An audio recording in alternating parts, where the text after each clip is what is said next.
जी, तो नमस्कार दोस्तों, स्वागत है आपका आपके अपने स्टॉक मार्केट न्यूज़ के चैनल में। तो वेलकम एवरीबॉडी। तो आज की पहली न्यूज़ है टाटा मोटर्स को लेके। जो टाटा मोटर्स है वो काफ़ी दिनों से न्यूज़ में है। पहले इन्होंने जो प्लांट लिया था ईवी की बैटरीज के लिए, उसके बाद इनका जो वैल्यूएशन पार हुई थी और आज फिर ये हमारी न्यूज़ में आ चुका है। वो इसलिए क्योंकि इनकी एक सब्सिडरी है टाटा टेक्नोलॉजीज करके, जो टाटा मोटर्स की होली ओन्ड सब्सिडरी है। मतलब इनके पास है ज़्यादातर होल्डिंग उसकी।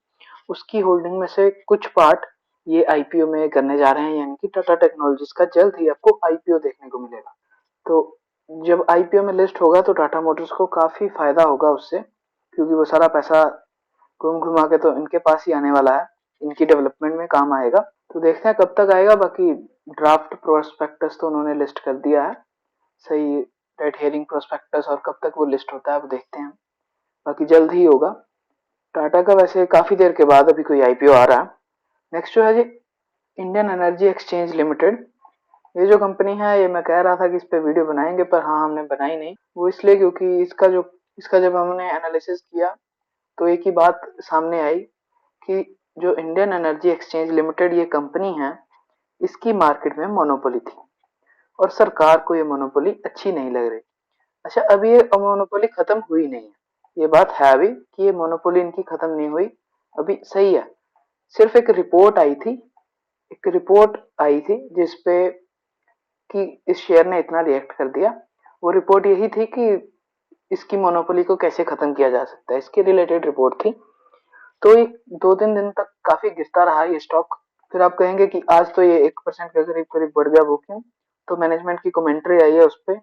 बाकी जो सही जानकार इन्वेस्टर है वो तो अभी निकलेंगे जल्द से जल्द ही इस कंपनी से। नए नए इन्वेस्टर तो बिल्कुल भी नहीं आएंगे, ये भी है।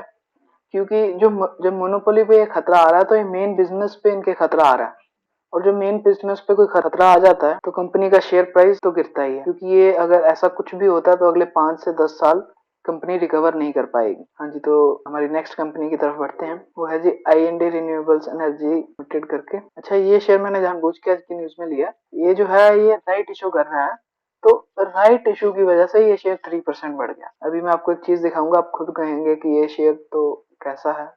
ये देखिए शेयर की पैटर्न, देखिए चार्ट पैटर्न। 200 रुपए से शुरू होकर के और आज 13 रुपए पे है और बिल्कुल ही फ्लैट चल रहा है। तो लोगों को भी ये लग रहा है मेरे ख्याल से तो कि जो कॉर्पोरेट एक्शन की वजह से कि इसमें कोई शेयर बढ़ जाए, इसलिए लोग ले रहे हैं इसको। और उसका कोई भी फायदा नहीं है, क्योंकि राइट इशू हो रहा है, यानी कि प्रमोटर्स और शेयर मार्केट में बेचने की कोशिश कर रहे हैं, और ये उल्टा 3% बढ़ गया।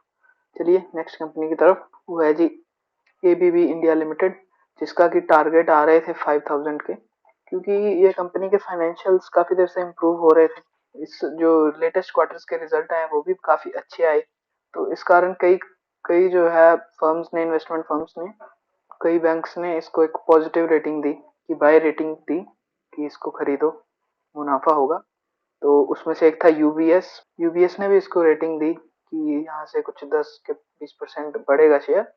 चलो, वो तो देखेंगे कि बढ़ेगा कि नहीं।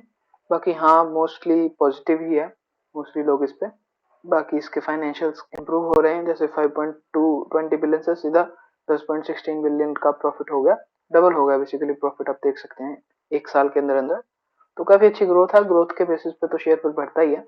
नेक्स्ट जो है वो हमारी न्यूज है, यूबीएस ने क्रेडिट स्विस को एक्वायर कर लिया।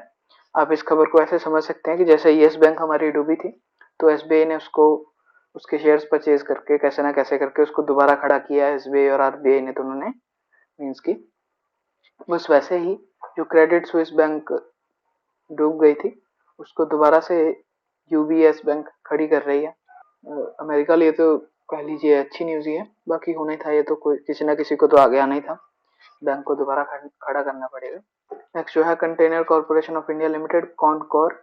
ये काफी अच्छी रिटर्न देने वाली कंपनी है, पिछले कुछ सालों में इसने काफी अच्छा रिटर्न दिया है, पर आज ये 1.5% कम गिर गया। ये इसलिए देखते हैं। इसकी जो न्यूज है वो है कॉनकोर की जो डिसइन्वेस्टमेंट कर रहे थे, इसकी स्टेक गवर्नमेंट ने और बेचनी थी, पर वो जो प्लान है वो अभी एक बार के लिए रोक दिया गया है। अच्छा, ये नहीं समझ आया कि स्टेक अभी नहीं बिकेगी गवर्नमेंट की, तो इस वजह से ये शेयर गिर गया।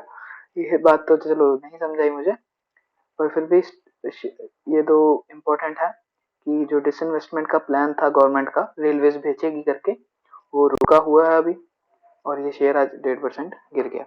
नेक्स्ट जो है, लगता है कि कॉनकोर के इन्वेस्टर्स चाहते हैं कि ये कंपनी जल्दी प्राइवेट हो जाए गवर्नमेंट कंपनी से।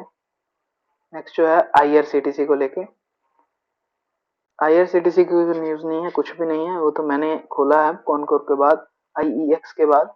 देखिए एक बात समझिए मेरी, आईईएक्स, कॉनकोर और आईआरसीटीसी, इन तीनों में क्या चीज कॉमन है कि ये गवर्नमेंट कंपनीज थी, बाद में बाजार में आई, लिस्ट हुई, काफी अच्छा रिटर्न भी दिया। पर आईईएक्स के साथ अभी क्या हुआ, हमने देखा कि उनकी जो है मोनोपोली खत्म हो गई, मोनोपोली खत्म हो गई। तो आईआरसीटीसी की भी ऐसे देखा जाए तो मोनोपोली है मार्केट में, जो कैटरिंग का बिजनेस है वो सिर्फ आईआरसीटीसी वाले करते हैं। इनफैक्ट जो ऑनलाइन टिकट बुकिंग का बिजनेस है वो भी यही करते हैं, कि अगर आपको लगता है कि गूगल पे से या किसी और भी किसी भी फर्म से कंफर्म टिकट ऐसे एक नया आया, उससे टिकट बुक होती है, तो नहीं, जब आप उससे भी टिकट बुक करने जाओगे तो आपको एक आईआरसीटीसी का वो लगेगा, आईआरसीटीसी की अपनी यूजर आईडी भरनी पड़ेगी। तो ये एक आईआरसीटीसी बहुत ही इंपॉर्टेंट रोल प्ले करता है उस चीज में, जो ऑनलाइन ट्रेड टिकटिंग है उसमें। तो इनकी भी मोनोपोली है। तो मेरे को पर्सनली ये लगता है कि अगर आगे जाके सरकार को कुछ भी हुआ और ये मोनोपोली खत्म कर दी गई, तो ये शेयर को भी वैसे ही होगा जैसे आईईएक्स के साथ हुआ। हाँ जी, ये टोटली मैं कह रहा हूँ स्पेकुलेशन है, क्योंकि ऐसा कुछ है नहीं, क्योंकि सरकार ने तो अभी तक कोई ऐसा हिंट नहीं दिया। बाकी हाँ, एक जैसे रिस्क फैक्टर जरूर है इस कंपनी के लिए, इसलिए आप भी अगर इसको लेने की सोच रहे हैं तो पहले इस पे विचार जरूर करें। बाकी लास्ट 1 साल में इसकी जो रिटर्न है वो इतनी नहीं रही, कुछ इनके रिजल्ट्स भी अच्छे नहीं आ रहे कुछ पिछले सालों से, और दूसरी बात, जो एक बारी सरकार ने कह दिया था कि इसका प्रॉफिट हम कुछ हिस्सा प्रॉफिट का हम रखेंगे, तो बेसिकली सरकारी कंपनी के नटशेल में बात यही है कि सरकार कुछ भी आके पॉलिसी बना देती है, इनको फायदा हो जाता है। कल को कुछ भी आके कोई दूसरी पॉलिसी आ जाती है जिनसे इसको नुकसान हो जाए, तो यही शेयर नीचे भी आ जाएगा। तो ये टोटली गवर्नमेंट कंट्रोल्ड है, गवर्नमेंट जो चाहे वो इसके साथ कर सकती है, तो इन्वेस्ट करने से पहले ये बात जरूर सोचें। तो आज का न्यूज़ तो इधर ही तक थी, पर एक चीज और डिस्कस करनी चाहूंगा, जो है यूएस डॉलर और इंडियन रुपी। ये जो है, ये आज सुबह 82 रुपीज 45 पैसे पे खुला, अब 82 रुपीज 43.6 कुछ है। तो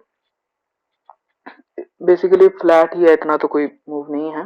ये इसलिए क्योंकि आज सीपीआई के आंकड़े आएंगे इंडिया के, इन्फ्लेशन के बेसिकली, वो आएंगे तकरीबन 5:30 पे, तो तभी हम जरूर उसको कवर करेंगे, एक और वीडियो आएगी चैनल पे, उसकी इम्पोर्टेंस को समझाएंगे, साथ में वो जो आंकड़े आए हैं वो बताएंगे कि आगे क्या इफेक्ट होगा इनका। तो हाँ जी, थैंक यू सो मच।